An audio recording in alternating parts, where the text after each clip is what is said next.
আজকে আমার নতুন এক অভিজ্ঞতা আপনাদের কাছে শেয়ার করব, সেটি হলো ফুড ডেলিভারি। আমার জীবনে এই প্রথমবার আমি ফুড ডেলিভারি দিতে বেরোইছি।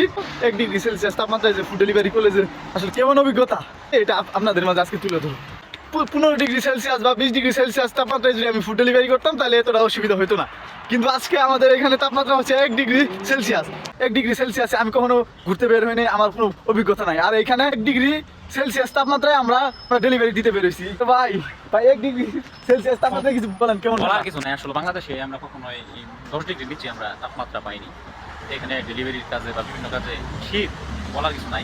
প্রচন্ড ঠান্ডা। এখন তো ঠান্ডা কমই, যখন সাইকেলটা আমাদের বাইকটা রানিং হবে 1 ঘন্টা 2 ঘন্টা দিব, তারপরে মনে হলো শরীর নিয়ে বরফ হয়ে যায়, ঠান্ডা একদম জমে যায়।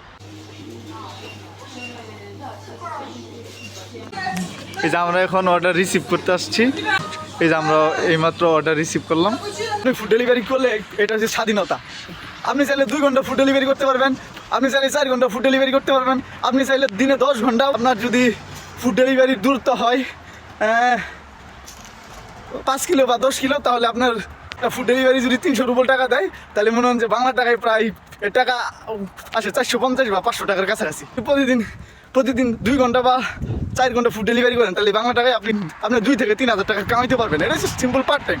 আপনি পড়ালেখা করতে আসেন, পড়ালেখার পাশাপাশি আপনার যদি মনে হয় যে খরচ করার প্রয়োজন, তাহলে আপনি এই যে প্রতিদিন আপনি পড়ালেখার পাশাপাশি 2 ঘন্টা 3 ঘন্টা ফুড ডেলিভারি করতে পারবেন। তাহলে বাংলা টাকায় প্রায় 2500-3000 টাকা আপনি কামাই করতে পারবেন।